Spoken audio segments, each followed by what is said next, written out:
Hôm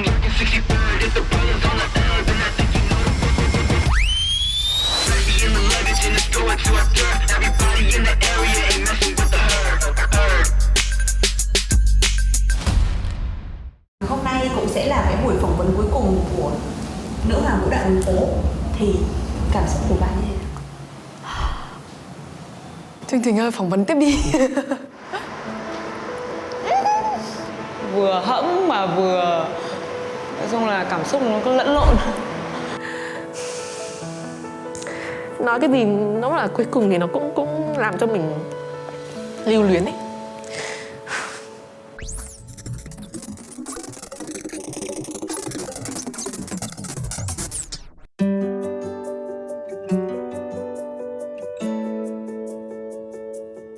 Hiện tại thì em đang là dancer full time, Giáo viên dạy nhảy, nghệ sĩ solo, sinh viên và cũng đang làm giáo viên dạy nhảy, biên đạo cho các ca sĩ, các chương trình. Nói chung là liên quan tới nhảy là em đều làm hết. Nhảy ở Việt Nam chưa được phát triển như kiểu các nước Hàn Quốc hay là Nhật Bản các thứ. Mọi người chưa hiểu thực sự là dancer là có thể làm những cái gì, ngành nghề gì. Cái cơ hội việc làm nó không có đủ nhiều. gia đình sẽ thường là gần như là không ủng hộ cái việc là đi nhảy. Với mình thì chương trình này là một cái thử thách để mà mình push bản thân mình ra khỏi cái giới hạn nhiều hơn và từ đó mình đi lên tiếp. Cho nên em nghĩ đấy là cái mà khiến em cố gắng đến bây giờ, đó là em muốn được trình diễn trước mặt mọi người nhiều hơn. Em muốn được là chính mình ở trên sân khấu. Ngày nào được đi nhảy cũng là hạnh phúc rồi. Thì em cũng mong là với dancer sẽ có nhiều cơ hội hơn, có thể như là không chỉ làm ở Việt Nam mà có thể ra được ở nước ngoài. 6 nhóm nhảy của nữ hoàng vũ đạo đường phố bắt đầu một hành trình dài với mục tiêu tôn vinh tài năng của các vũ công Việt Nam.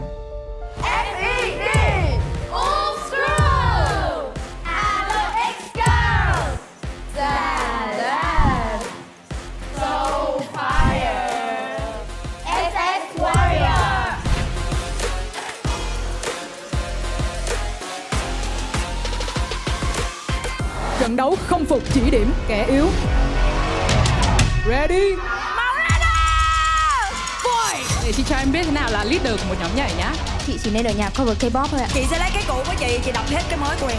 Những lần đối đầu trực diện nhằm bảo vệ danh dự của nhóm mình trong trận đấu không phục. Nhóm giành chiến thắng chung cuộc SS Warrior, xin chúc mừng. Nhiệm vụ cấp bậc. Cuộc chiến vũ đạo đầy kịch tính để giành lấy vị trí vũ công nhảy chính trong nhiệm vụ cấp bậc. Chị sẽ cố gắng trả thù cho em.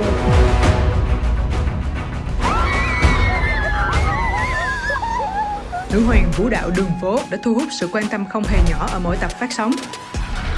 Hàng loạt video thực hiện vũ đạo nhiệm vụ cấp bậc xuất hiện rộng khắp mạng xã hội. Những điều này là minh chứng rõ nhất cho sức hút và độ nổi tiếng của nữ hoàng vũ đạo đường phố. Tiếp nối thành công từ nhiệm vụ cấp bậc, các màn trình diễn trong nhiệm vụ K-pop trận đấu sống còn tiếp tục thu hút đông đảo sự quan tâm, không chỉ có khán giả Việt Nam mà còn khán giả toàn cầu. Pretty clean so far. It's good.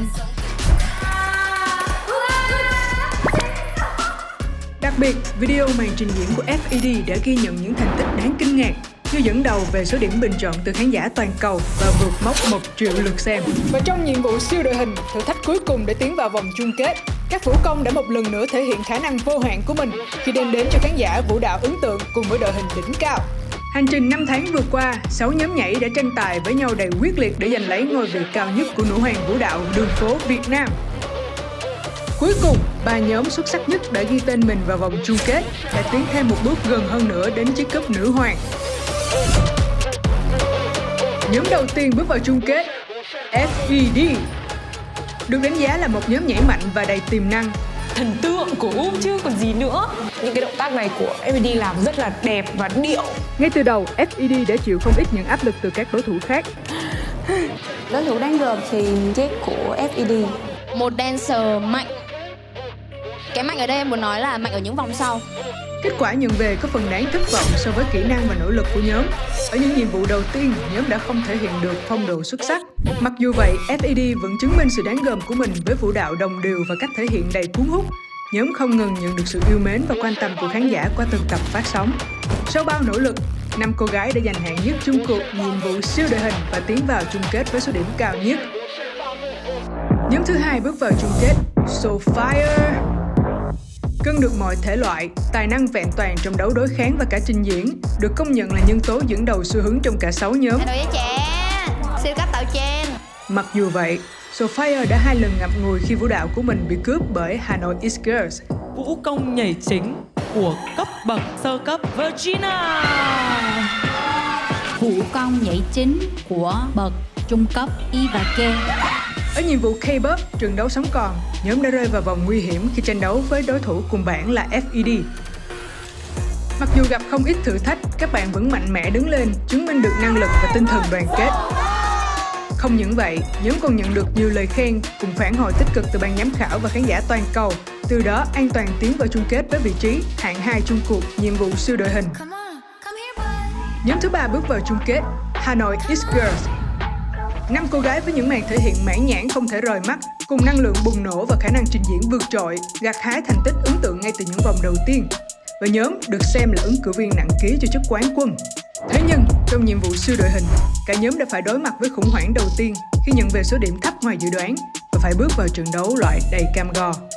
Chiến đấu hết mình để giành lấy chiến thắng, nắm bắt cơ hội vượt qua nguy hiểm, các cô gái này đã mạnh mẽ ghi tên mình vào vòng chung kết. Vòng chung kết sẽ bao gồm 2 nhiệm vụ là nhiệm vụ V-pop và nhiệm vụ ca khúc trình diễn. Tổng điểm sẽ được tính dựa trên điểm của ban giám khảo với tối đa 300 điểm ở mỗi nhiệm vụ và điểm bình chọn từ khán giả với điểm tối đa là 500 điểm cho mỗi nhiệm vụ. Nhóm quán quân sẽ nhận giải thưởng lên đến 700 triệu đồng. Nhóm về nhì, về ba lần lượt nhận 200 triệu đồng và 100 triệu đồng. Và hôm nay, quán quân đầu tiên của nữ hoàng vũ đạo đường phố sẽ chính thức lộ diện. FED nhất định sẽ giành chiến thắng và chiếc cúp này chắc chắn sẽ thuộc về chúng tôi. Sophia sẽ giành được chiếc cúp này bằng mọi giá. Trận đấu này, Hanoi Is Girls chắc chắn phải giành ngôi vị quán quân. Phần trình diễn cuối cùng để tìm ra nhóm nhảy xứng đáng với ngôi vị nữ hoàng vũ đạo đường phố Việt Nam. Ready, fight!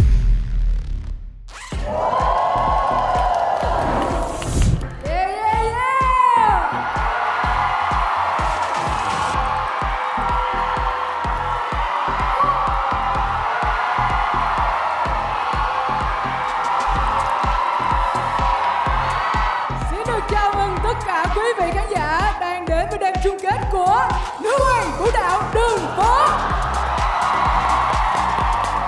Wow, sân khấu có tất cả quý vị khán giả ở đây bùng cháy hơn hẳn, khác hẳn với sân khấu mọi khi. Cho nên hy vọng là ngày hôm nay tất cả các bạn có mặt ở đây sẽ bùng cháy và ủng hộ hết sức cho 3 đội trong đêm chung kết ngày hôm nay, được không ạ?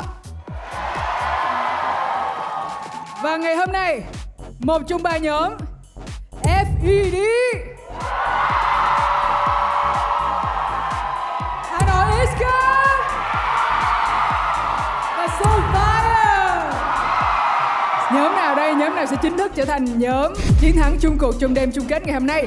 Và nhóm nào sẽ mang về chiếc cúp danh giá của nữ hoàng vũ đạo đường phố và giành lấy ngôi vị số 1 Việt Nam?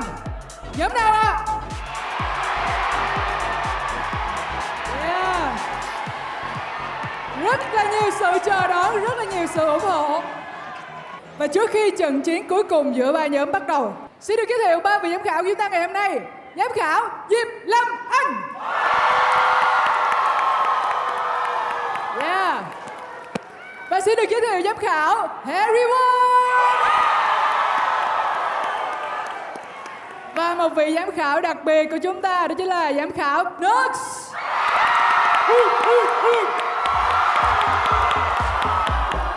Yeah. Vậy thì ngày hôm nay, vòng chung kết đầy hứa hẹn với những sân khấu hoành tráng chưa từng thấy của nữ hoàng vũ đạo đường phố. Và nhiệm vụ đầu tiên đó chính là nhiệm vụ V-pop. Wow. Yeah. Mọi người có muốn biết 3 ca khúc đó là gì không ạ? Và 3 ca khúc được tuyển chọn đó chính là Một cọng tóc mai của Tóc Tiên,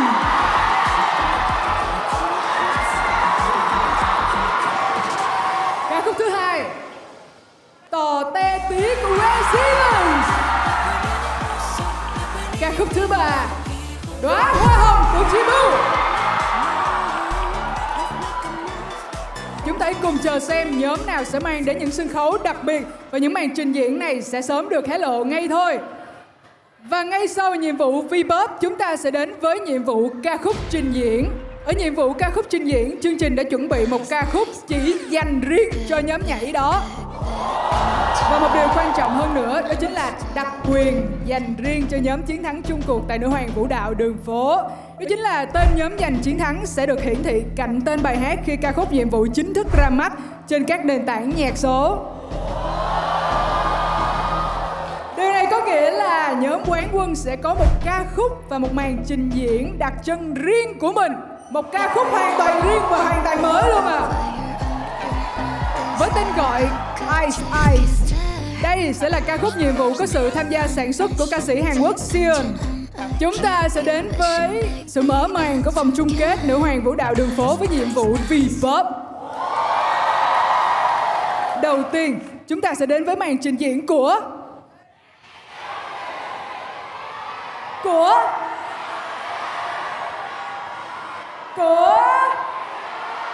Soulfire. Và ngày hôm nay, ca khúc V-pop nào mà Soulfire đã tranh giành và lựa chọn được đây? Ready? Fight!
Và đó chính là trò tê tí của nhóm Soulfire.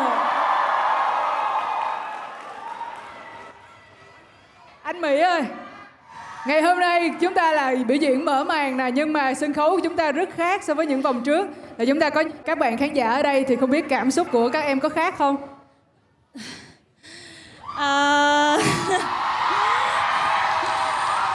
Phải nói là diễn tiết mục đầu tiên rất là áp lực và bọn em đã rất là run.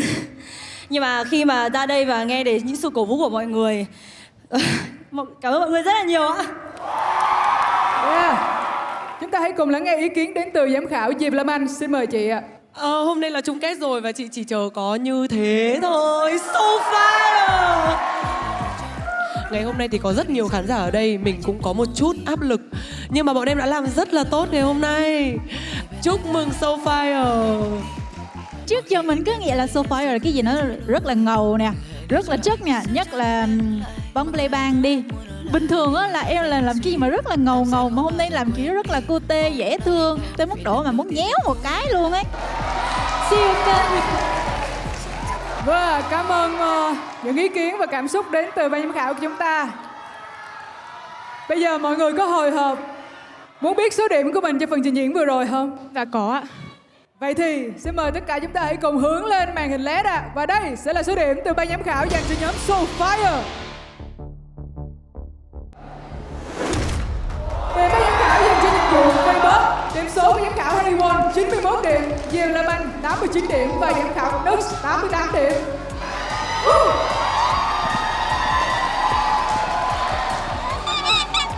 Chúc mừng nhóm Soulfire và anh Mỹ ơi. Và cảm xúc của mình hiện tại sau khi biết số điểm thì sẽ như thế nào?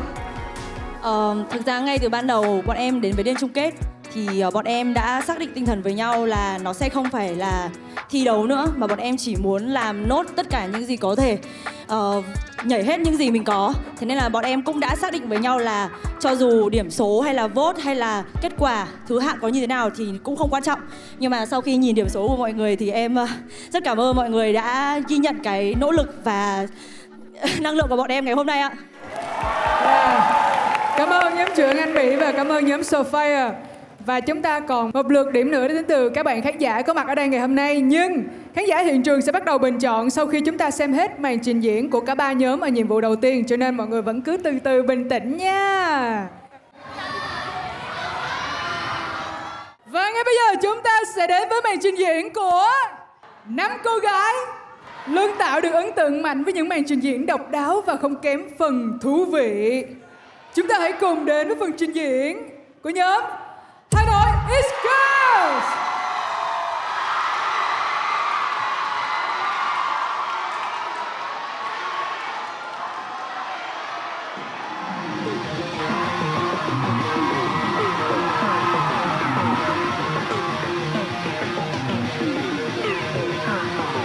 Well, are you ready for the fun?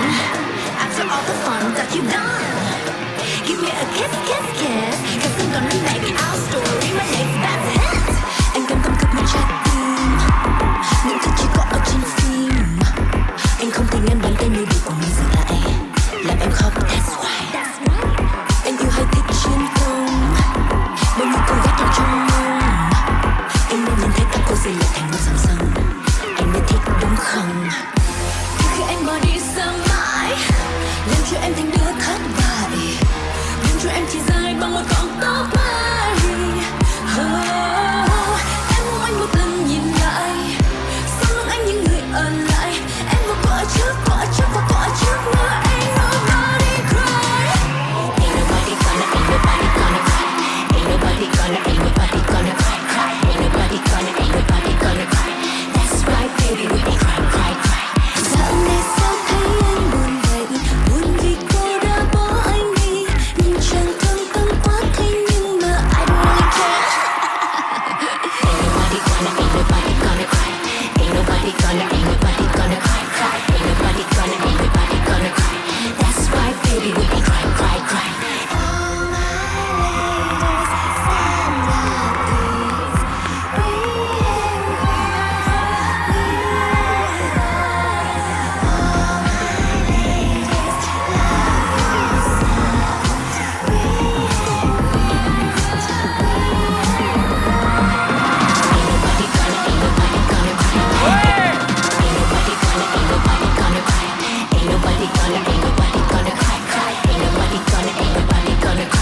That's right, baby, we ain't cry.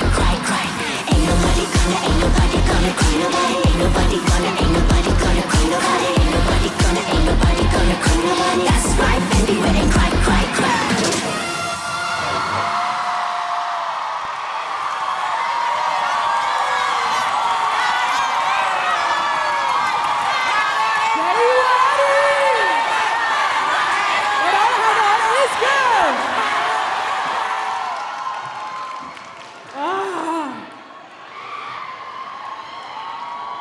Một tràng pháo tay nữa cho Hà Nội Is Girls được không ạ?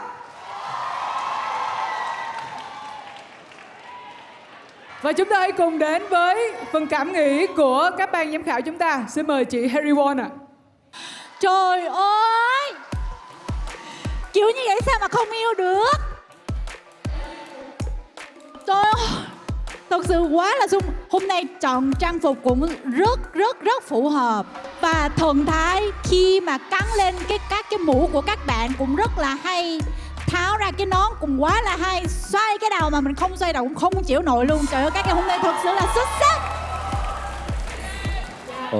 항상 하노이 엑스거를 보면 이 팀만의 캐릭터 그리고 에너지가 굉장한 팀이라고 느끼고 있는데 할리퀸을 표현한 걸 넘어서 그냥 이젠 하노이를 대표하는 좀 락스타가 된 게 아닌가라는 생각이 듭니다.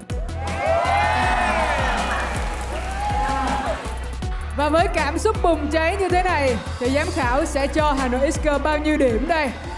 Chúng ta hãy cùng hướng lên màn hình để xem số điểm của Hà Nội X-Girl đến từ các vị giám khảo ạ.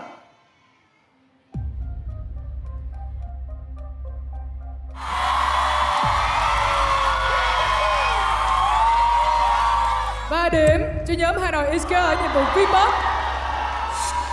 Chúng ta có điểm số đến từ giám khảo Harry Won 97 điểm, giám khảo Diệp Lâm Anh 98 điểm và giám khảo Nux 83 điểm.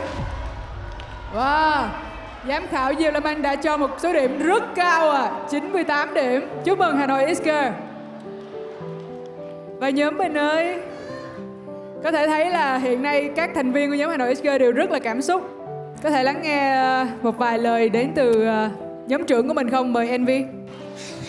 Lần đầu tiên thì cho phép Envy cũng như là Virginia, Chiki, Cody và Ke xin được gửi lời chào đến tất cả các khán giả ở trong trường quay hôm nay. Tại vì đây là lần đầu tiên mà bọn em được trình diễn trực tiếp với những khán giả của chương trình Street Women Fighter, nên là cái cảm xúc mà khi mà bọn em bước lên trên sàn đấu nó rất là khác.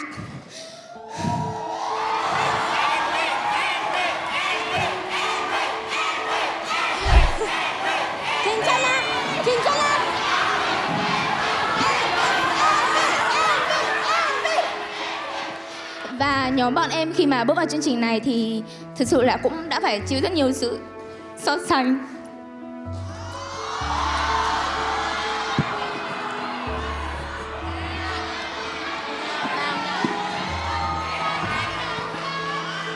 Không, bọn mình không cần biết kết quả như thế nào, bọn mình sẽ chiến hết mình. Bọn mình muốn mang đến sự đa dạng cho tất cả mọi người có thể chiêm ngưỡng và trải nghiệm và có thể thưởng thức được tiết mục của mình. Mình rất cảm ơn mọi người rất nhiều. Rất tuyệt vời và một lần nữa chúc mừng cho Hà Nội X-Girls.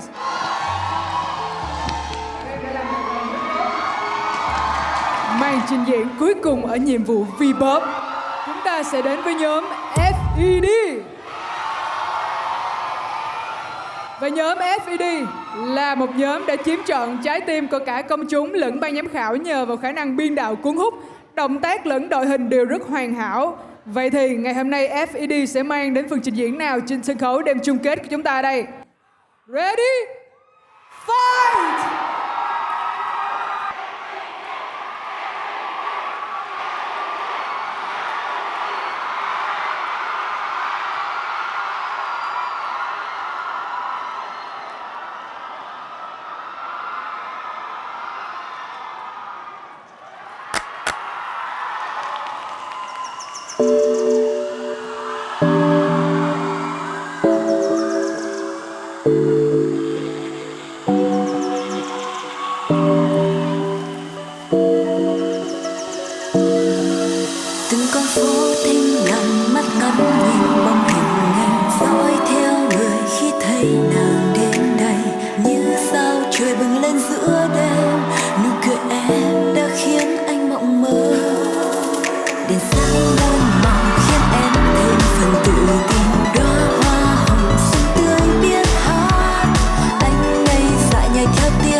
ấn tượng vừa rồi. Và cả concept, cả trang phục, cả make up như thế này, từ đâu ra mà ra được concept này em nhỉ? Cái concept này là Kiều Linh, Linh PC là người đã nghĩ ra. Thực ra là bọn em đã xuất hiện rất là nhiều cái hình tượng nó kiểu cảm giác là hơi slay. Thì lần này bọn em muốn mang đến một chút tiếng cười cho mọi người. Và bây giờ chúng ta hãy cùng lắng nghe cảm nghĩ của ban giám khảo ạ. FVD ngày hôm nay khác hoàn toàn với hình ảnh mọi khi.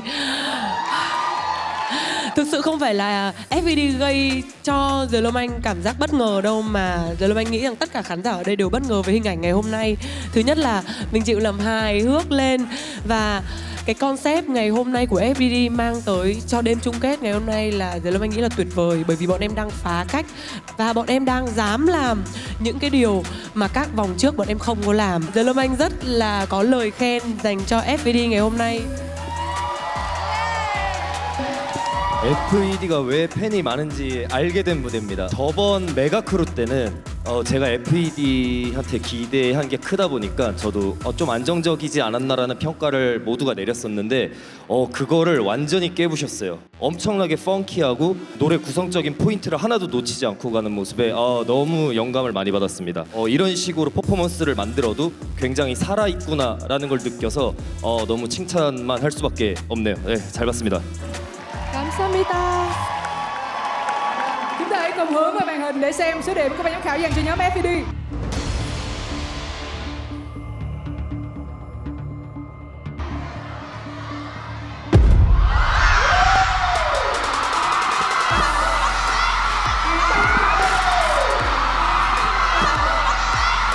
ban giám khảo dành cho nhiệm vụ V-pop dành cho nhóm FVD.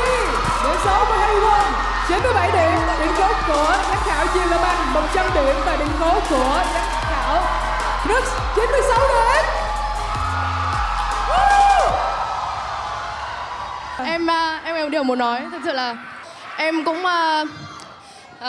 phải nói là bọn em rất là cảm ơn cái lời nhận xét của ban giám khảo từ vòng trước, nói bọn em an toàn. Thực sự lúc ấy bọn em cũng rất là ám ảnh cái câu an toàn đấy.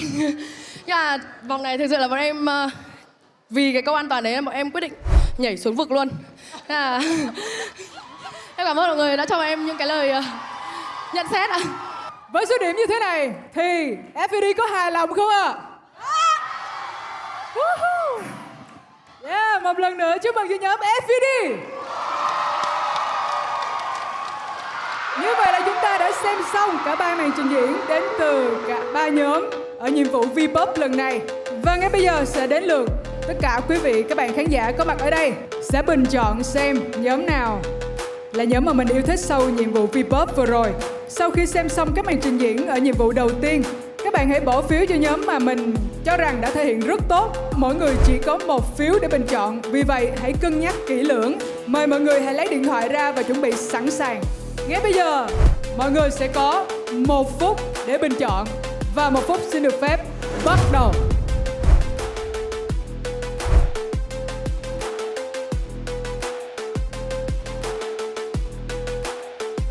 Chúng ta chỉ có 1 phút thôi, mọi người hãy tập trung bình chọn nha. 10 giây nữa thôi và 9, 8, 7, 6, 5, 3, 2, 1, kết thúc. Cảm ơn mọi người rất nhiều. Và như vậy 1 phút để bình chọn cho nhiệm vụ V-pop đã kết thúc. Điểm số cuối cùng như thế nào chúng ta hãy cùng chờ đón kết quả trong ít phút nữa nha. Dù thời gian chuẩn bị khá ngắn, nhưng cả ba nhóm của chúng ta ngày hôm nay đã mang đến những màn trình diễn rất chất lượng dành cho quý vị khán giả ở nhiệm vụ V-pop, phải không ạ? Mọi người đã sẵn sàng để chúng ta bước qua nhiệm vụ tiếp theo của nữ hoàng vũ đạo đường phố đêm chung kết ngày hôm nay chưa? Nhóm đầu tiên trình diễn ca khúc Eyes Eyes ở nhiệm vụ lần này sẽ là nhóm Hà Nội Is Girl. Xin chào mọi người, chào mừng các bạn đến với cái em sửa đó mà. 3. Xin chào các bạn đã quay trở lại với channel của chúng mình. Chúng mình là Hà Tân Vlog. X Girl Vlog. Thì kê cứ ở đằng trước đi. Cái lần trước cái làm cái này. Cái gì mà nó gì với nhiệm vụ ca khúc trình diễn là một ca khúc hoàn toàn mới thì nó vừa có sự tươi trẻ này, vừa có sự cá tính. Thì khi mà nghe bài nhạc mọi người sẽ cảm giác một cái điều gì đấy nó bí ẩn và nó đen tối. Thì bọn mình đã quyết định là mình sẽ sử dụng hình tượng là điệp viên. Những cô gái này rất là cá tính này, độc lập này và có thể làm chủ cuộc sống của mình. 5, 6, 7. Ok. Nặng. Ý là nó bị vào eo. Lên đây thì lúc tốt. mà chị làm chị phải kiễng hay dẫm thì không thoát ra được. Lên đây thì tốt hơn. Ở đây thì nó đau quá. Hiểu. 6, 7. Đây, em thả cái tay kia xuống, đây. Đấy. Các thì thả cái tay kia ra. 2, 3. B. Hà Nội X Girl sẽ kết hợp những cái đội hình và những cái tạo hình nó mới lạ và chắc chắn là mọi người sẽ rất là thích. 1, 2, 3, 4, 5. Em phải ra ngoài ý là tăng giác nhầm. Tăng giác. Vâng, nhưng mà bắt đầu chéo. Bắt đầu chéo. Hơi lệch. 1, 2, 3, 4. Bà kia cho bà Trang Thùy xíu sang bên trái này phải sang bên phải chứ. Ủa? Chia tăng giác đấy. Nhở. Đúng rồi. Rồi.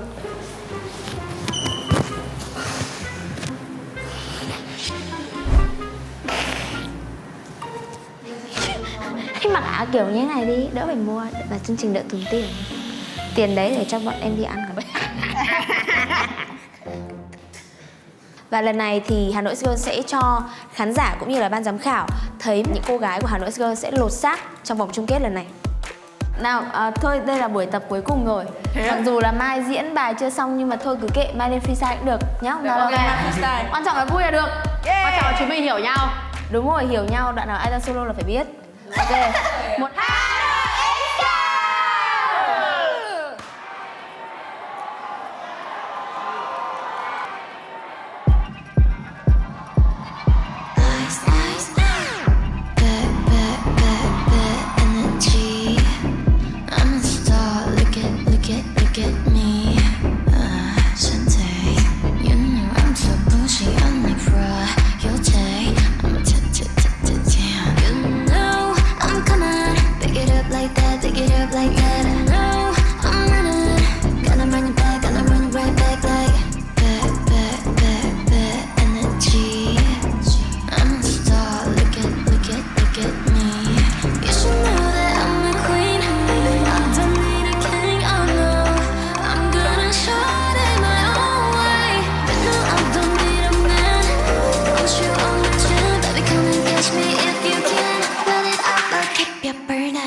Đó là ca khúc Ice Ice với phần trình diễn của Hà Nội X Girl.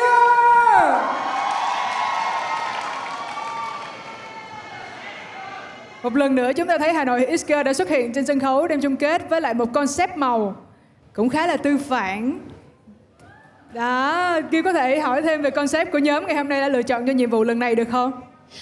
Với nhiệm vụ ca khúc trình diễn lần này là bài Eyes thì concept bọn em là những cô điệp viên đi bọn em đi săn mồi, bọn em đi tìm một người đàn ông cho riêng mình. Nhưng bọn em nhận ra rằng bọn em mới chính là những quý cô giàu có tự túc. Và đó là phần trình diễn của Hà Nội X Girls. Chúng ta hãy cùng đến với giám khảo Diệp Lâm Anh ạ. Chị rất là khen cái biên đạo của tiết mục này. Thực ra vòng chung kết rồi, bọn em đã làm hết sức có thể rồi. Tất cả những gì mà mình muốn thể hiện trên sân khấu nó đều là mọi tâm tư, mọi cảm xúc và mình đã cháy hết mình rồi. Tại vì Hà Nội X Girls thì nó rất là giỏi về dùng cái cơ thể làm cho cái động tác nó to hơn bình thường. Nhưng mà hôm nay áo khoác đó hơi che một chút xíu cho nên mình cảm thấy hơi tiếc cái đó một chút xíu. Còn ngoài ra thì các bạn vẫn rất là giỏi. Đó là những ý kiến đến từ ban giám khảo. Ngay bây giờ xin mời nhóm Hà Nội X Girls hãy cùng nhìn lên màn hình để xem chúng ta đã đạt được bao nhiêu điểm từ ban giám khảo nha. Số điểm ban giám khảo dành cho nhóm Hà Nội X Girls là... Ôi! Điểm số đến từ giám khảo Harry Won 92 điểm. Điểm số đến từ giám khảo Diệp Lâm Anh 93 và Nux 92 điểm. Wow! Wow wow! Có thể thấy tuy là ý kiến và cảm xúc có hơi khác nhau một tí, nhưng mà cái phần cho điểm của mọi người rất đồng đều nhau. Nhóm mình cảm thấy như thế nào về số điểm vừa rồi? Cảm xúc hiện tại của em thì em rất là hạnh phúc và tự hào với những thành viên của mình. Vì ngay từ khi bước chân vào chương trình bọn em không nghĩ là bọn em có thể đi sâu như vậy. Và ngày hôm nay bọn em đã đứng trên sân khấu vòng chung kết và có thể thể hiện màu sắc của năm bọn em. Màu sắc của năm bọn em và cũng là màu sắc của Hà Nội X Girls. Đây là một màu riêng biệt của bọn em và một màu hiếm. Thì bản thân em khi mà tham gia chương trình cũng là một cơ hội lớn. Và khi mà được tham gia chương trình thì được đồng hành cùng với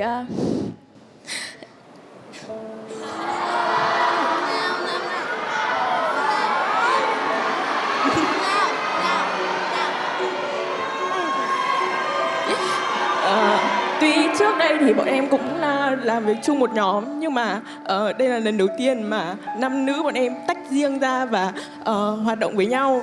Thì khi mà làm việc chung với mọi người thì em cũng dần hiểu được thêm về mọi người, cũng như là được kết nối sâu hơn với mọi người. Các chị đã giúp em tự tin hơn, trưởng thành hơn và cổ vũ em rất là nhiều trong quá trình tham gia cuộc thi này. Em cảm ơn mọi người, em yêu mọi người nhiều lắm.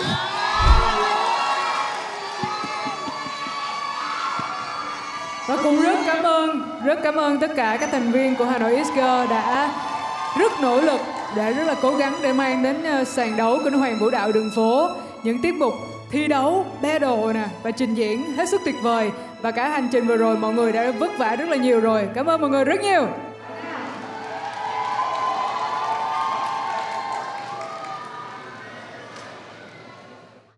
Và màn trình diễn tiếp theo sẽ đến từ nhóm Soulfire. Đấy thì giờ mọi người nghĩ ra có nghĩ ra hay là kiểu idea concept gì không?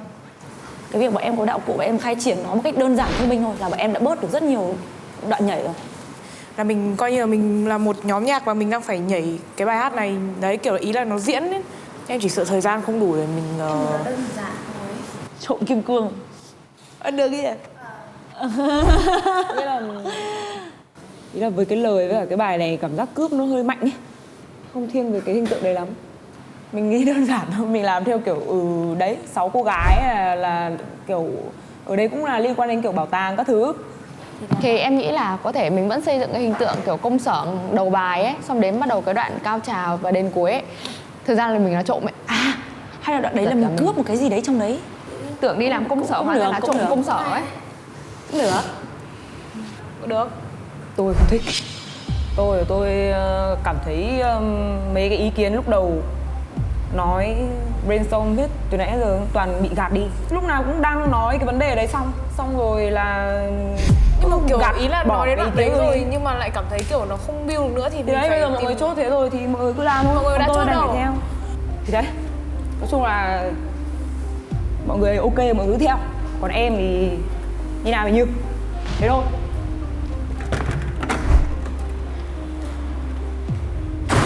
bực cả mình. Mệt thế, thời gian có hạn nữa. Mày chỉ chạy ra xem nó đang ở đâu. Đợi tí ha.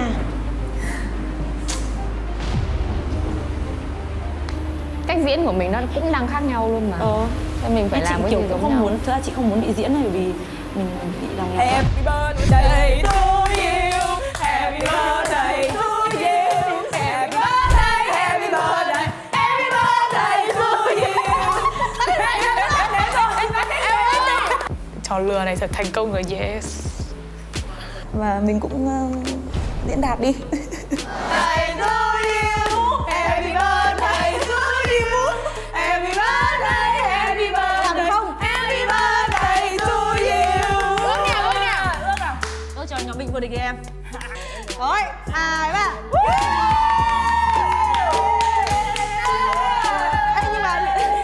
Thì kể có như nào thì mình cũng đã những cái khó khăn nhất mình đã vượt qua rồi, thì chị nghĩ là kể cả những cái tiếp theo cũng không là cái gì cả, thế nên là mình gọi là đầu tư một chút cho cái bài cuối cùng đấy. Cuối rồi đấy. Ok nha. Cố lên.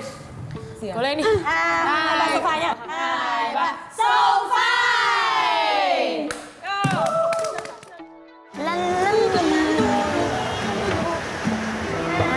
Hôm nay là Linh dẫn bọn mình đi đâu ấy nhỉ? Hôm nay là nhân dịp sinh nhật chị Mai Anh. Đó, là tiện đòi nạp năng lượng chung kết luôn. Nên là mình sẽ đi ăn. Đó, thì ra kia mình đứng mình nghĩ cho mình ăn gì nào? Ăn gì ạ? Không, dạo này có một quán bàn, dạo này có một món rất hot ở Hàn Quốc luôn. Và rất là mát. Rồi. Mày biết ăn gì đúng không? Ở đâu đấy? Ở đâu ấy? Ở đâu ấy?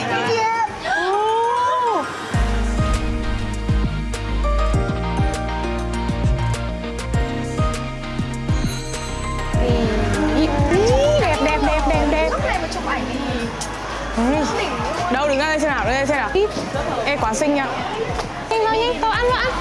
Nhanh. Nhiều topping lắm luôn. Nhiều quá, nhiều kiểu. Em thích cả hai. Nhưng mà cái bảo mình được chọn nhiều vị. Được rồi. Mình cứ gọi. Ngồi đây này. Rộng rãi.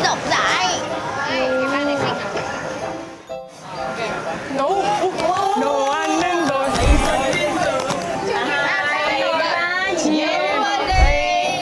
Lệch quá. Đây phải kem không? Cái này là topping. Để kem đi. Phải được. Bé thích sô-cô-la. Mà trông ấy siêu ngon ấy, mà nhìn kem trông thú vị nhờ. Kem bi cho nên là kiểu cảm thấy ăn múc lên rất là tiện và rất là sạch luôn ấy. Nhìn cốc kem này đi, trông cực kỳ màu sắc luôn. Ê, em nghe không phải ngày nào mình cũng tập xong rồi mình vào đây ăn thì hơi bất tiện ha. Nhưng có nhiều lúc mình đi chơi vào đây mình mới đi ăn đúng không? Nhưng mà nghe mọi người đồn là có bán ở cửa hàng tiện lợi. Bây giờ phải hỏi nhân viên để xem có đúng không. Bạn ơi cho mình hỏi tí được không? Vậy cho mình hỏi. Và đây bạn, mình nghe đồn là có bán ở cửa hàng tiện lợi ấy, thì có. Sắp tới thì sẽ có học tại Chiếc 25. Ăn mỗi ngày, mình cảm ơn. Nhưng phải rất buồn là không có leader anh Mỹ đi cùng. Nên là em nghĩ là tí nữa em sẽ qua Chiếc 25 mua cho anh Mỹ một cup để mua cho để thử.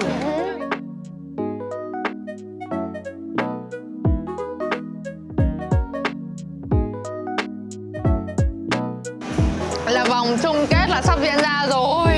Nhỉ, mình vào vòng chung kết mà. Bây giờ là mọi người đang cảm thấy thế nào? Nói chung là sau quãng thời gian vừa rồi đó, mình đã cố gắng rất nhiều. Đó, vỗ tay cho tất cả mọi người. Đó. Đấy thì bây giờ ăn kem xong là tiếp tục chiến đấu, cố gắng hết mình trong chung kết này nhá. Nào, cheers rồi cái tinh thần nào. 2, 3. Phải ở vô địch nhá.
promise that, yeah.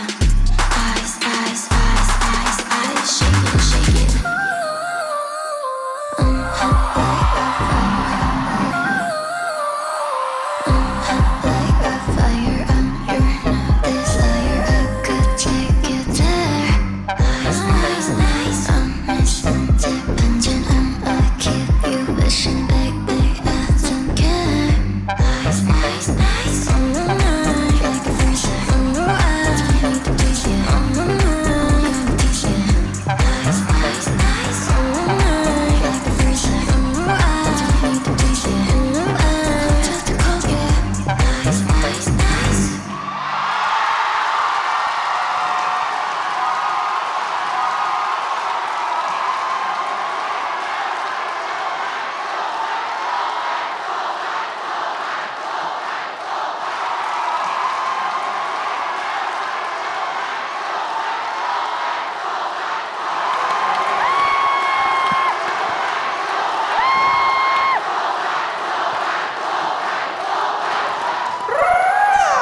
So fire!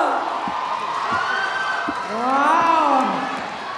Một màu sắc, một sân khấu hoàn toàn khác dù là ca khúc vẫn giống như lúc nãy. Và đó chính là Eyes Eyes đến từ nhóm So Fire. Chúng ta hãy cùng đến với ý kiến và cảm xúc đến từ ban giám khảo. 이제 굉장히 소품을 잘 쓰는 것 같아요. 근데 그 모든 팀들 중에서도 제일 소품을 잘 쓴 것 같고 회사원이라는 그런 일상이 감출 수 없을 만큼 소파이어의 불꽃이 너무 커졌습니다. 너무 기대됩니다. 앞으로 잘 봤습니다. Yeah, thank you. Cho chị hỏi là bạn nào là thực hiện cái động tác mà xoạc trên ghế nhỉ? Ai à? Trang á? Cái động tác đấy chị phải nói là rất khó nhá. Bởi vì cái ghế này là ghế có bánh xe, nó sẽ rất dễ bị trượt. Thì hai cái bạn hai bên là phải cực kỳ khỏe mới có thể chấn lại được, đúng không? Mới có thể chấn lại được. Còn bạn mà thực hiện động tác đó thì là cái chân cũng rất là khỏe luôn. Nên là ở trong cái bài này bọn em mang rất là nhiều kỹ thuật vào đây và một hình ảnh cực kỳ khác của So Fire ở trong bài này. Diệp Lâm Anh rất thích tiết mục Eyes Eyes của So Fire. Yeah. Và bây giờ chúng ta hãy cùng đến với số điểm từ ban giám khảo dành cho nhóm So Fire.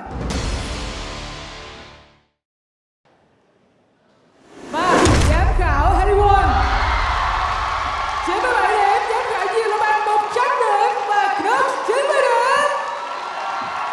Woo! Wow!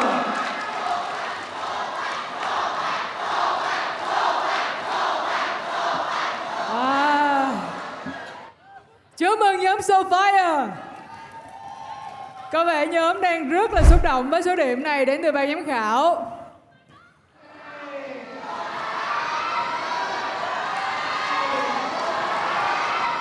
Anh Nghĩa ơi, màn trình diễn cuối cùng của mình, của nhóm mình tại Nữ Hoàng Vũ đạo đường phố và đã mang về cho nhóm một số điểm như thế này.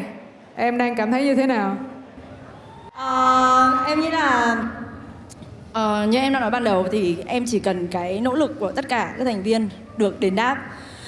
Bọn em cũng không đặt quá nặng cái việc thắng thua trong ngày hôm nay, nhưng mà với số điểm này thì em cảm ơn mọi người đã ghi nhận tất cả công sức, những sự nỗ lực của bọn em trong chương trình. Kiểu sau những cái lần mà lên trên mạng đọc những cái comment các thứ ấy, thì bọn em cảm thấy là bọn em không được đánh giá quá cao. Thì và mọi người sẽ thường nói bọn em với một cái hình tượng là các bạn trông khá là trẻ con. Nhưng mà em muốn chứng minh cho mọi người là trẻ con cũng có thể thắng người lớn.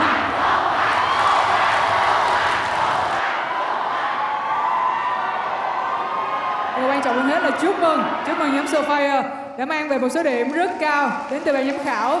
Và chắc chắn sau màn trình diễn đêm chung kết ngày hôm nay, mọi người sẽ không những là đánh giá cao nhóm em mà phải là đánh giá rất cao, đúng không ạ? Yeah, xin mời nhóm So Fire sẽ quay về phòng chờ và chờ đợi kết quả nha. Thank you. Một lần nữa chúng ta sẽ lắng nghe lại ca khúc Eyes Eyes, nhưng đến từ phần trình diễn của FED. Ready, fight!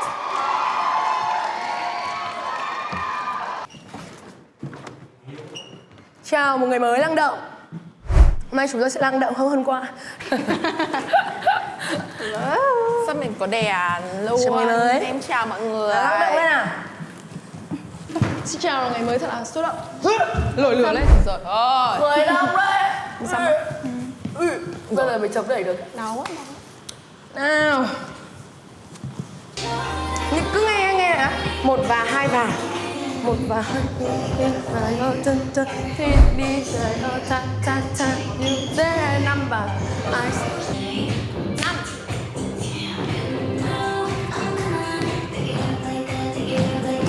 1 2 3 4 5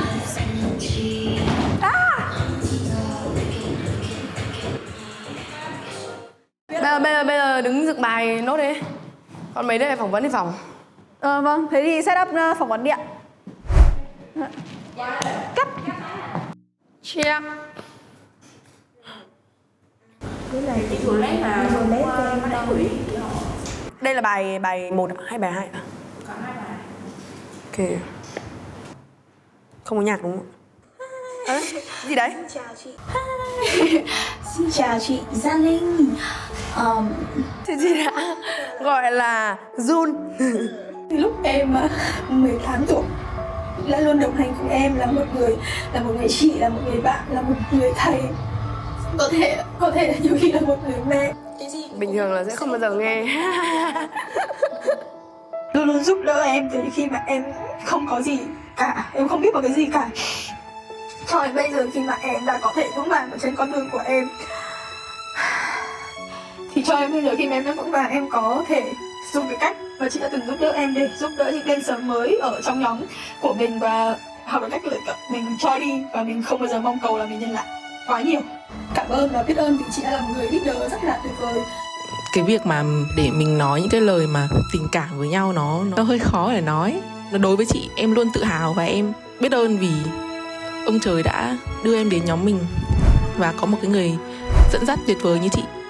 Chị là cái người leader tuyệt vời nhất từ trước đến nay đối với em. Sắp đến ngày của đêm chung kết thì chúng mình chỉ muốn nói với bạn là chúng mình yêu bạn. Mồm cứ dài ra. Bọn mình là những cái người mà rất là dễ chia sẻ và nói chuyện với những người khác.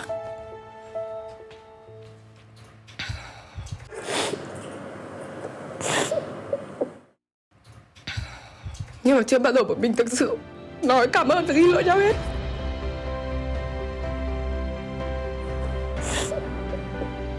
Tao biết là mày có rất nhiều trách nhiệm và mày cũng phải gồng rất là nhiều, phải lo lắng cho người khác rất là nhiều.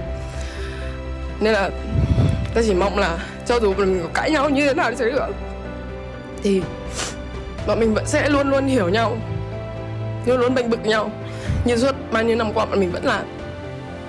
Chương Trình ơi, cảm ơn vì bọn mình luôn luôn thấu hiểu cho nhau. Tao nghĩ cái việc mà bọn mình được là sinh đôi với nhau, đấy là cái sự sắp đặt may mắn nhất trong cuộc đời với bọn mình. Chào chị Phụng. Ôi giời ơi. Chào chị Phụng và các thành viên nhóm khác. Mẹ rất vui khi các con đã được vào chung kết. Mẹ rất tự hào về các con. Mẹ biết Chad là leader, chịu rất nhiều vất vả và áp lực. Hãy cố gắng lên nhé. Mẹ tin là con sẽ làm được. Hello người yêu. Yeah. Vậy là cuối cùng người yêu và fan crew cũng đã đi đến chung kết của Street Woman Fighter. Tôi lời chúc mừng rất là nhiều đến người yêu và fan crew. Và anh rất là tự hào, về người vợ. Hãy cố gắng nhá, chiến hết mình nhá. Love you. Wow. Chương Trình ơi. Thật sự luôn đấy, visual đấy. Ít khi bọn mình nói chuyện kiểu đấy lắm. Và ngay cả với mẹ mình cũng chưa bao giờ được nghe những cái nó kiểu như này. Nên mình cảm thấy rất là xúc động và rất là hạnh phúc. Nói chung là mình rất nóng tính ấy. Mình biết là cái đấy là cái tật xấu của mình và mình đang trong thời gian sửa, cho nên là muốn nói lời xin lỗi với mọi người vì cái việc mình hay to tiếng với mọi người. Dạ vâng thôi. Nhỏ nước mắt đây. Ok. Thì ông lại còn cố lên. Kim được. Cho xem là Mỹ nước. Mỹ nước.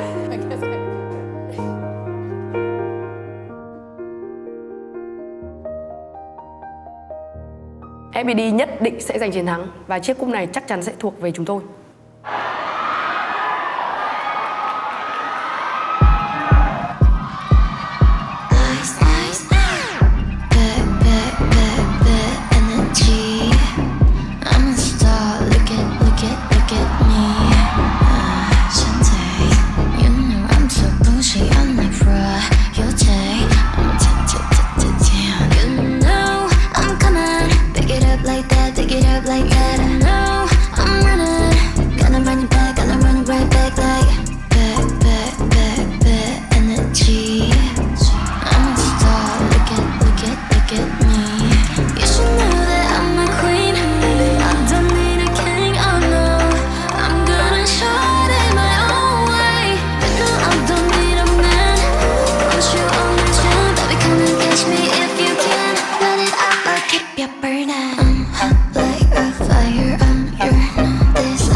Đến từ nhóm FPT. Quá là thú vị, chỉ với một ca khúc thôi nhưng chúng ta vẫn có thể thấy được 3 concept hoàn toàn khác nhau với những vũ đạo rất khác nhau.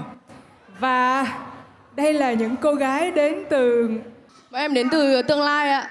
À, mình đến từ trong tương lai, mọi người có thể chia sẻ thêm về concept của mình không ạ? Thực ra là bọn em muốn làm cái concept bài này để muốn làm một cái concept khác hoàn toàn với những cái gì mà mọi người nghĩ khi mọi người nghe cái bài nhạc này. Nó là concept kiểu Y2K. Nó là bà khán giả thì đã rất hào hứng rồi, còn không biết ba vị giám khảo của chúng ta thì như thế nào ạ? Xin mời Nux. 이런 이미지적으로 컨셉들이 노래랑 안 어울릴 줄 알았는데 사실은 춤을 보는 내내 그냥 노래가 안 들렸습니다. 춤이 너무 멋있어서 춤밖에 안 보였고 노래를 거의 잡아 먹은 느낌이었습니다. 그냥 너무 멋있었습니다. 네. Ra là hôm nay cả hai tiết mục trước và tiết mục Ice Eye này của FPT thì The Lâm Anh cũng đều thích, mà bọn em làm mọi thứ nó rất là ngọt, nó rất là tròn trịa. Chúc mừng FPT nhá. Chúng ta hãy cùng hướng về màn hình và xem số điểm của nhóm FPT. Xin mời ạ.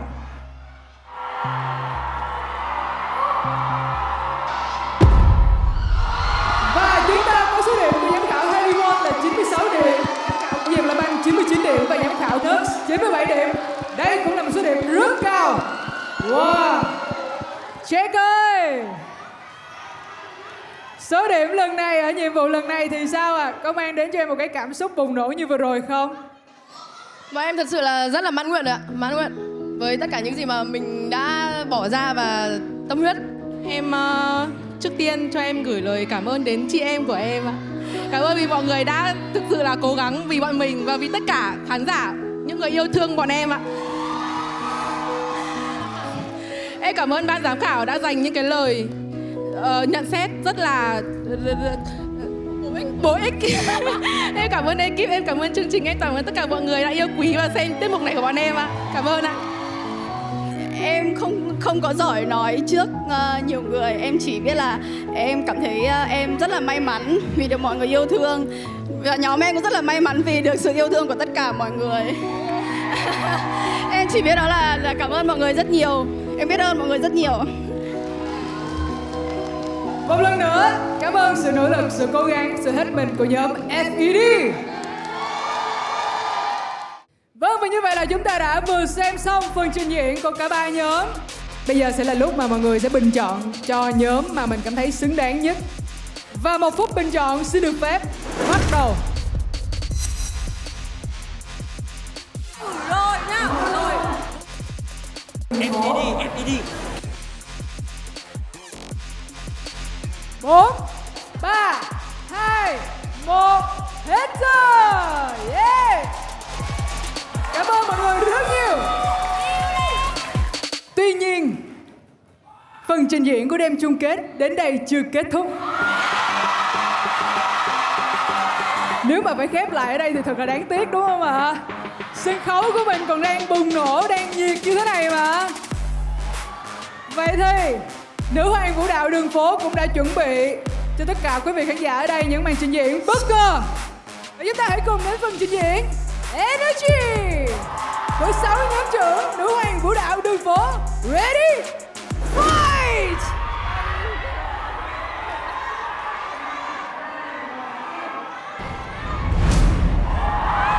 First, the leaders.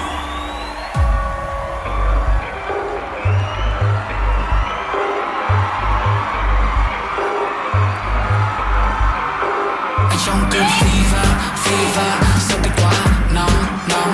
Trong cơn fever, sao tay quá nóng. Bởi vì đường cong của em mà lúc em lướt qua khiến tâm trí anh cuốn xa. Bởi vì đường cong của em mà khiến anh nhấn ga mà chân thiết tìm lối ra.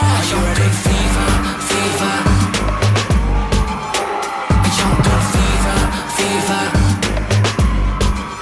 Yeah, em điên rồi thì không được đi. Người bằng ngoan thế gặp được chẳng mấy khi. Ai mang cái đến cho mèo làm anh lại thì trèo thật cao để gần người làm chi. Can you feel my energy? Can you feel bước đến bên và nhẹ nhàng? Can you feel my energy? Can you feel? Are you ready? Đừng có cố chấp, chẳng thể thoát bóng anh đâu mà. Chạy đi đâu xa, dẫu em còn làm đi nữa nơi phương nào thì anh vẫn đợi em về vào. Nên với hoa để một góc sẽ cố tận để chẳng sao. Nếu thế nên tụi mày sẽ nói với anh từ từ một chút thế tôi không cần phải chóng vai. Chắc chắn đêm nay hai ta sẽ không ở đây. Cứ chill đi, nâng niu từng phút từng giây. Chắc chắn đêm nay hai ta bước trên ngàn mây. Từng nhịp hoa của con điệu nhạc khiêu vũ cùng bay. Trong cơn fever, sao tay quá nóng. Trong cơn fever, sao tay quá nóng. Bởi vì đường cong của em mà lúc em lướt qua khiến tâm trí anh cuốn xa. Bởi vì đường cong của em mà khiến anh nhấn ga mà chân thiết tìm lối ra. Trong cơn fever, trong cơn fever.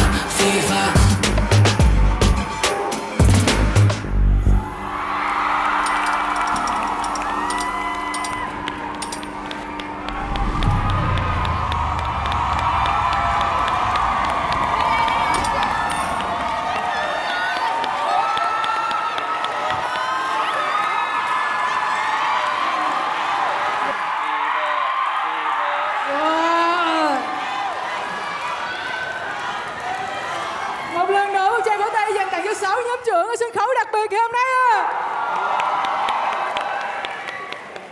Cảm ơn 6 nhóm trưởng của chúng ta.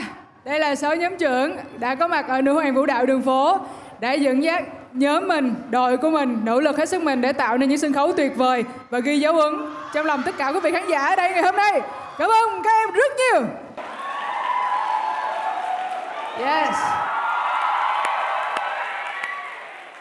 món quà tiếp theo sẽ đến từ ai đây?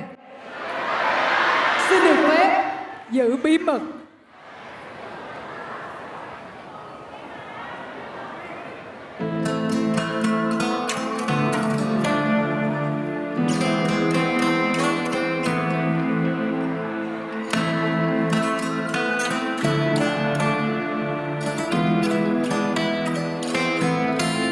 Thế gian muôn màu còn nhiều lắm nơi để ta hòa với những lời ca ngân nga xóa đi những nỗi sầu. Nắng vương trên đầu cầu vồng bắc sau bờ vai, từng vết xước mà phai nên em ơi trở nên buồn làm gì.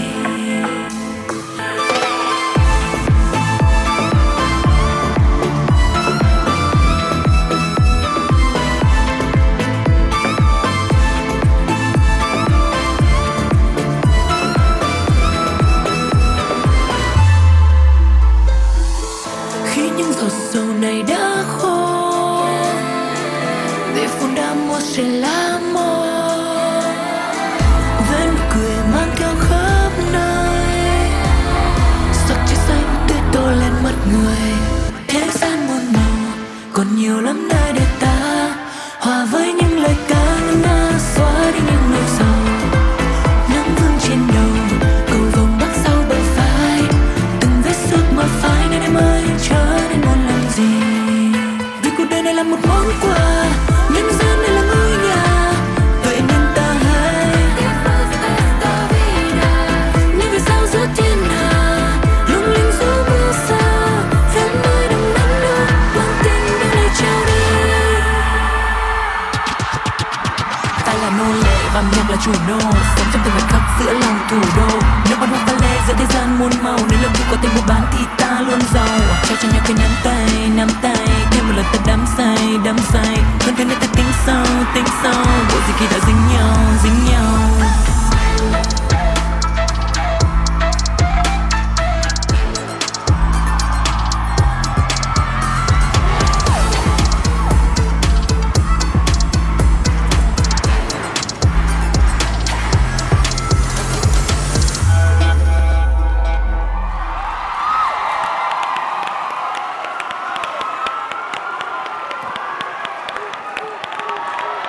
Và đó là ca khúc Thế gian muôn màu với phần trình diễn của giám khảo Diêu Lâm Anh, khách mời đặc biệt Mai Tinh Vi cùng với vũ đoàn Bước Nhảy. Đây sẽ là giây phút quan trọng. Chúng ta hãy cùng đến với phần công bố kết quả của đêm chung kết Nữ hoàng vũ đạo đường phố.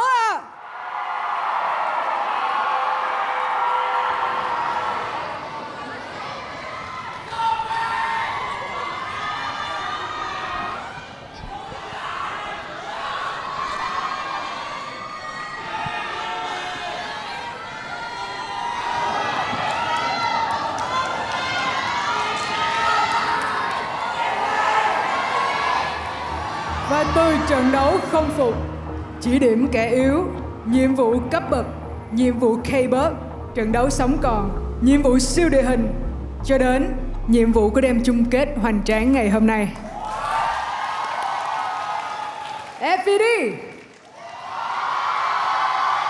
Hanoi Iska và Soulfire đã kiên cường vượt qua một hành trình rất dài, cũng đầy nỗ lực và đầy vất vả. Và sau khi tổng hợp điểm đến từ ban giám khảo và điểm bình chọn đến từ khán giả ở hiện trường, chúng ta chính thức tìm ra nhóm quán quân trong số 3 cái tên Gil vừa gọi à.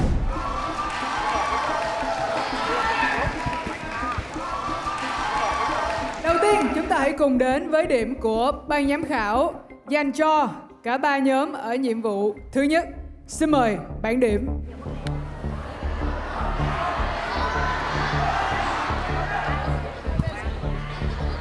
Nhiệm vụ V-pop.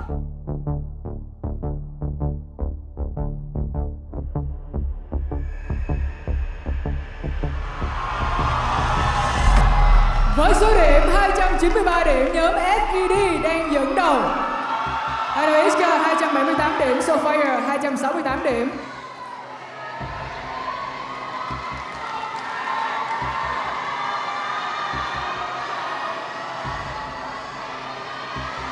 Và số điểm ban giám khảo dành cho cả ba nhóm ở nhiệm vụ ca khúc trình diễn là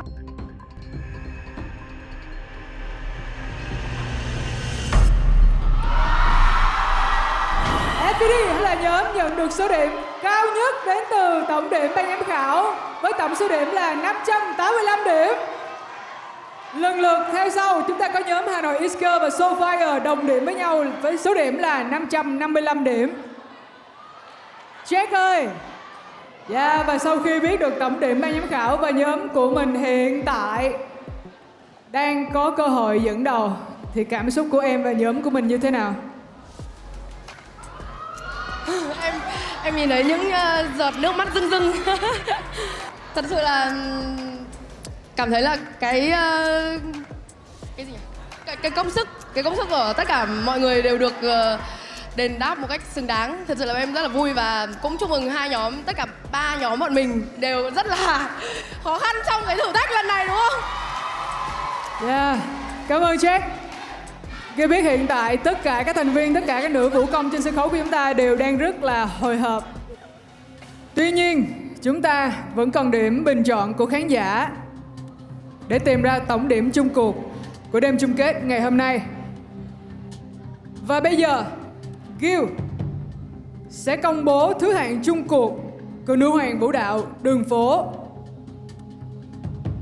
Như vậy, đã là một cuộc thi, chúng ta sẽ phải có kết quả. Nhưng Gil nghĩ cái kết quả quan trọng nhất là kết quả trong lòng của tất cả quý vị khán giả. Kết quả mà của từng sân khấu, từng phần trình diễn các nhóm đã mang đến cho tất cả chúng ta ở nữ hoàng vũ đạo đường phố, đúng không ạ?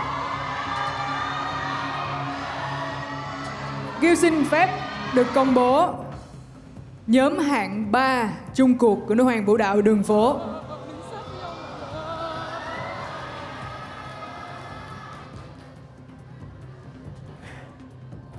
Và theo số điểm, tổng điểm chung cuộc đến từ ban giám khảo và số điểm bình chọn từ khán giả tại phim trường, chúng ta có nhóm hạng 3 tại nữ hoàng vũ đạo đường phố. Và đó chính là nhóm và hạng 3 chung cuộc. Xin chúc mừng nhóm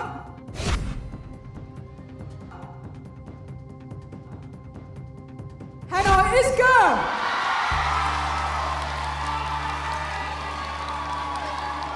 Với tổng điểm là 1.495 điểm, Hà Nội Isker đã giành hạng 3 chung cuộc tại nữ hoàng vũ đạo đường phố.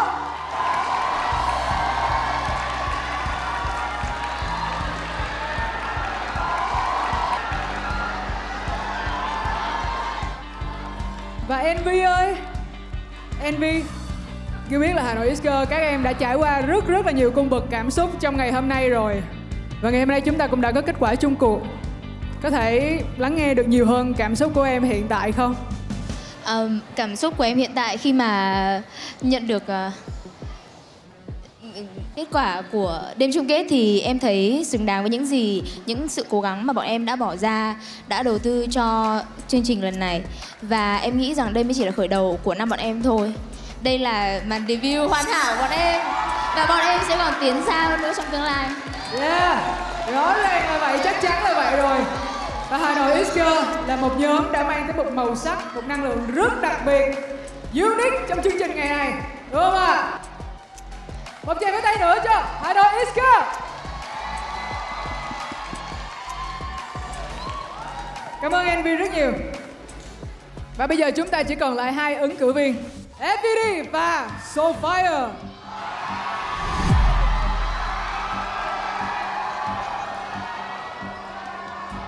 Xây dựng cho mình một lượng người hâm mộ hùng hậu nhờ tài năng vượt trội, Soulfire và nhóm FPD đã mang đến những trận tranh tài đỉnh cao qua từng nhiệm vụ. Thế nhưng, ngôi vị quán quân chỉ có một mà thôi.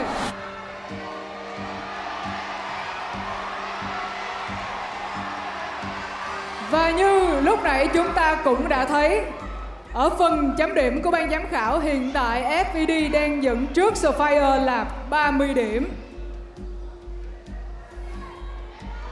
Bây giờ, trước khi đến với kết quả chung cuộc, một lần nữa Ghiu lại tò mò về cảm xúc của cả hai nhóm. Bóng ơi, bóng Playban ơi, từ nãy tới giờ vì Ghiu đứng gần em nhất, cho nên em trao cho Ghiu một ánh mắt thật sự là Ghiu rất là áp lực đó em ạ. Cho nên là với cái ánh mắt tràn ngập sự hy vọng này, với cảm xúc ngay bây giờ, em đang suy nghĩ những gì? Em có thể chia sẻ với tất cả mọi người được không? Hiện tại thì em đang rất là bình tĩnh vì hôm nay bọn em đã làm rất là tốt rồi và mọi người đều làm rất tốt rồi. Và bọn em, cảm xúc của em bây giờ thì em cũng rất vui và tự hào. Và bọn em đã làm rất tốt, chỉ muốn nói là bọn em đã làm rất tốt rồi. Yes. Sophia đã làm rất tốt rồi.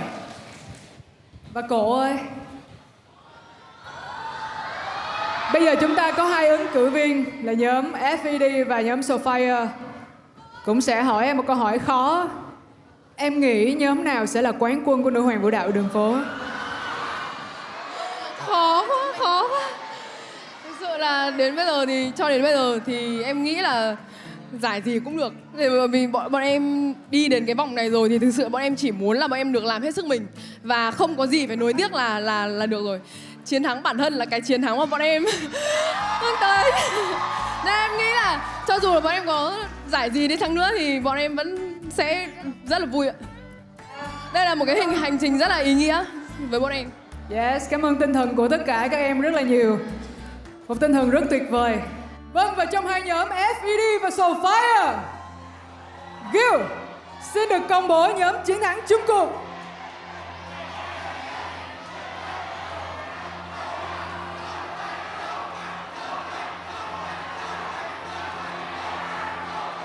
Nhóm nhảy quán quân của Nữ Hoàng Vũ Đạo Đường Phố,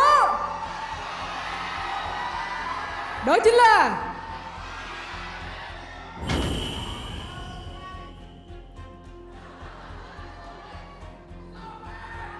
và quán quân sẽ là được công bố bởi anh Chiêu Kumin, giám đốc của Studio Clyde.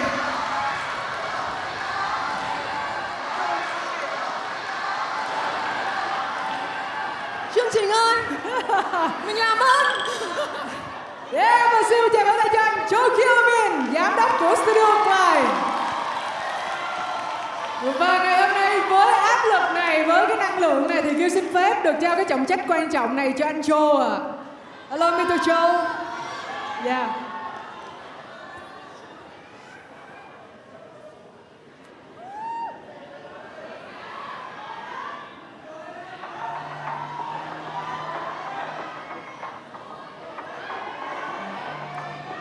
네. 자, 축하합니다.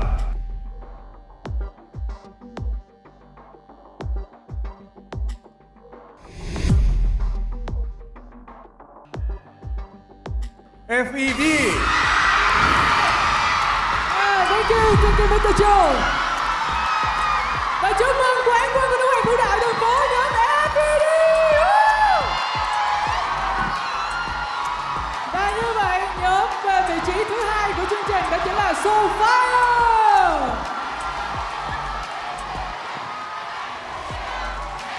Thật là chương trình ơi. Và với tổng điểm chung cuộc là 1.565 điểm, và FPT đã chính thức trở thành nhóm quán quân của Nữ Hoàng Vũ Đạo Đường Phố. FPT nhờ sự đồng đều tuyệt đối, FPT đã được khán giả bình chọn và minh chứng cho năng lực của mình. Và đến tận nhiệm vụ cuối cùng, nhóm vẫn giữ vững phong độ và giành lấy vị trí quán quân, mang về chiếc cúp chiến thắng. Và một lần nữa xin chúc mừng nhóm FPT. Và như vậy kết quả chung cuộc, nhóm về vị trí thứ hai sẽ là nhóm Sophia.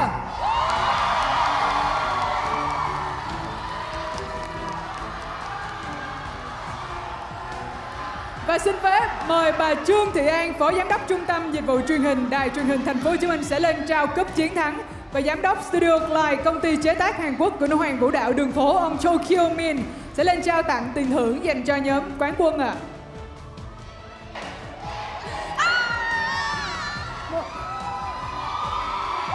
Xin chúc mừng nhóm FPT với số tiền thưởng nhận được là 700 triệu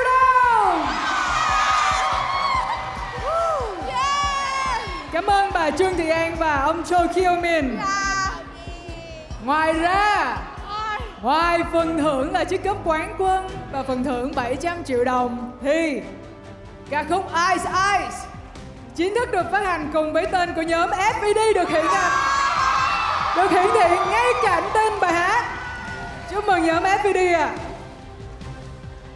Jack ơi, chắc chắn lúc này là phải cần được nghe cảm xúc của nhóm mình.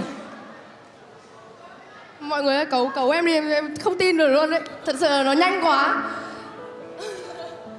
Dù là nhanh nhưng mà đó là sự thật em ạ. Thực sự là như lúc nãy cậu nói thì cái giải thưởng đến cái vòng này bọn em thật sự là bọn em không quá để tâm quá nhiều, mà cái cảm giác của em lúc nãy của em nó chính là em hơi sợ cái hành trình này nó kết thúc. Cái đấy là cái cảm giác của em. Và em rất là cảm thấy cái hành trình này nó rất là ý nghĩa, và tuy rằng nó mang rất là nhiều áp lực và rất là nhiều thứ khác kéo đến, nhưng mà hiện tại bọn em cảm thấy rất là trân trọng và biết ơn tất cả những người đã cổ vũ cho chương trình, cho tất cả những nhóm nhảy ở đây ạ. Cảm ơn tất cả các anh chị ekip đã luôn luôn support bọn em để bọn em có thể tỏa sáng như thế này. Cảm ơn Jack, cảm ơn nhóm FPD và chúc một lần nữa chúc mừng nhóm FPD và Sophia với số điểm là 1.515 điểm. Mình đã về vị trí hạng thứ 2 của nữ hoàng vũ đạo đường phố. Quan trọng hơn hết là ở nhiệm vụ siêu đội hình, Sophia đã nhận được đánh giá cao từ khán giả cũng như ban giám khảo, và nhờ đó nhóm đã tiến vào vòng chung kết một cách an toàn. Và hôm nay, nhóm Sophia đã chính thức khép lại hành trình của nữ hoàng vũ đạo đường phố ở vị trí thứ 2. Và tôi cũng muốn nói cho mọi người biết thêm một thông tin, đó chính là ở nhiệm vụ ca khúc trình diễn vừa rồi, nhóm chúng ta là nhóm được bình chọn và có số điểm cao nhất.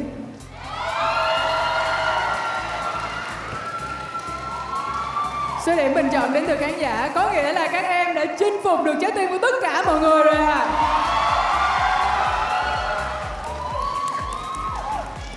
Và nhóm Sophia của chúng ta sẽ nhận được số tiền thưởng là 200 triệu đồng. Và xin mời ông Vũ Đăng Khoa, Phó Tổng Giám đốc Madison Media Group lên trao tiền thưởng cho nhóm Sophia.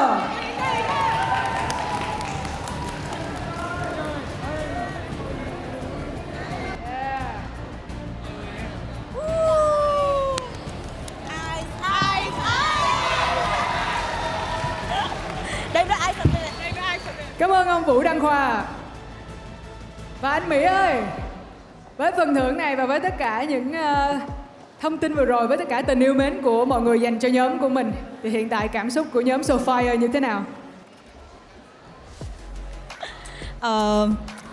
Bọn em cũng nghĩ là mọi người đều đang rất là xúc động, và có một vài giọt nước mắt nó còn đã rơi, như không chỉ mỗi mình Nga khóc nữa mà tất cả bọn em đều khóc. Vậy nên là mọi người đừng nói em nữa nhé. Còn về mặt kết quả thì bọn em cảm thấy là đây là một cái kết quả xứng đáng với tất cả mọi người, và em cũng chúc mừng FPD. Em thấy các bạn rất là xứng đáng với giải nhất ngày hôm nay. Cảm ơn anh Mỹ của nhóm Sophia.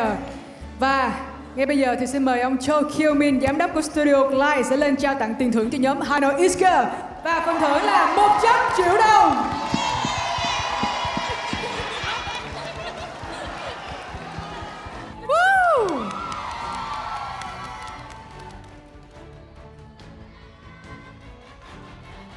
Như vậy là chúng ta cũng đã tìm ra được thứ hạng chung cuộc của đêm chung kết của nữ hoàng vũ đạo đường phố. Cảm ơn FPD, cảm ơn Hanoi Isker, Sophia đã dốc sức cùng nhau để hoàn thành nên những màn trình diễn vô cùng mãn nhãn ở đêm chung kết ngày hôm nay. Và ngay bây giờ thì xin phép mời lên sân khấu 3 vị ban giám khảo của chúng ta. Xin mời giám khảo Diệp Lâm Anh, xin mời giám khảo Harry Won và giám khảo Nux.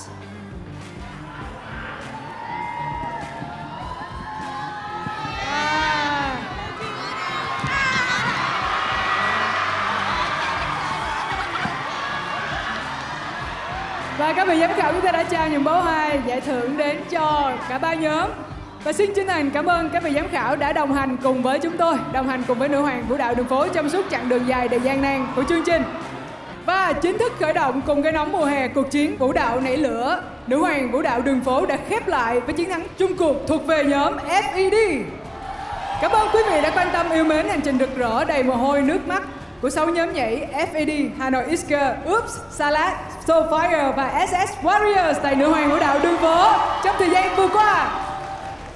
Một lần nữa xin được gửi lời cảm ơn chân thành đến đài truyền hình Thành phố Hồ Chí Minh, Studio Klein Madison Media Group đã phối hợp thực hiện cùng với chương trình ý nghĩa như thế này, đưa ra hình ảnh của các vũ công đến gần hơn với quý vị khán giả.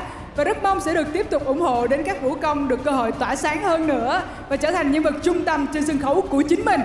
Và ngay bây giờ, Kiều Lê, MC của nữ hoàng vũ đạo đường phố, xin chào và hẹn gặp lại tất cả quý vị khán giả. Chúc mừng nhóm FED, Soulfire và Hanoi Isker.